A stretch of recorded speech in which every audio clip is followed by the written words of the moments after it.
Sports is his passion, and Richard is his name. Richard Saenz, to be exact. This Fox 10 sports reporter is doing what very few people do, living his childhood dream. Even when I was a kid, a buddy of mine, Matthew and I, we made our own football league, and we made our own players, and we get our football cards and mix the names up, and then I would do like the post-game interviews with our thing. I was always trying to be a reporter on sports somehow, some way.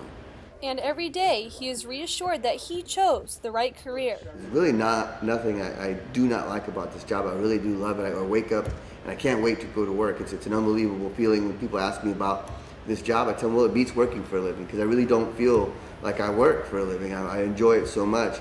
It's safe to say that Richard's job is nothing short of interesting. He has plenty of memories and stories to share, such as the time he interviewed Mike Tyson. I remember it was going to be like a big scoop, because he hadn't talked. He was making a comeback, and he hadn't talked to the media in like 10 years. So I was like, man, if I can get this interview, this would be really great. And I got kicked out of the gym, and then at the last second, they're like, okay, you can come back in.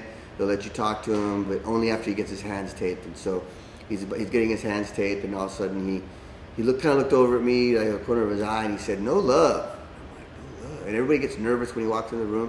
I was like, should I go introduce myself? Should I just wait? And I said, I'm going to treat him like a normal person. I'm going to go introduce myself. And I remember I went and I stuck my hand out. And I go, hey, Mike, I'm Richard.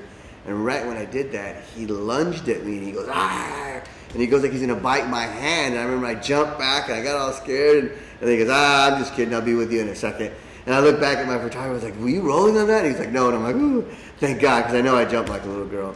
But it was pretty funny, and then afterwards it was a great interview, and it was a great get for me, and everybody was happy here at the station. And I remember that night I was like, wow, I can't believe I interviewed Mike Tyson. But everything he has achieved came from hard work and determination. I was lucky enough to get into sports at the same station in Midland, so I stayed there for about 3 years, and then I went to El Paso. It was an opportunity to cover Division I football, and I was the weekend guy there, and I said, well, I'll do this until I can be a main guy somewhere. And once again, I was fortunate enough to become the main guy at the same station, so it saved me a move. I didn't have to move again. And then from El Paso, I moved here in Phoenix, and I've been with Fox 10 since 2003. I absolutely love it. Richard encourages aspiring sports broadcasters to turn their dreams into reality. Chase your dream is what I have to say. And just give it all you got, and don't let other people, discourage you. If this is what you really want to do, then do it. He did just that, and proved that living your dream is not impossible.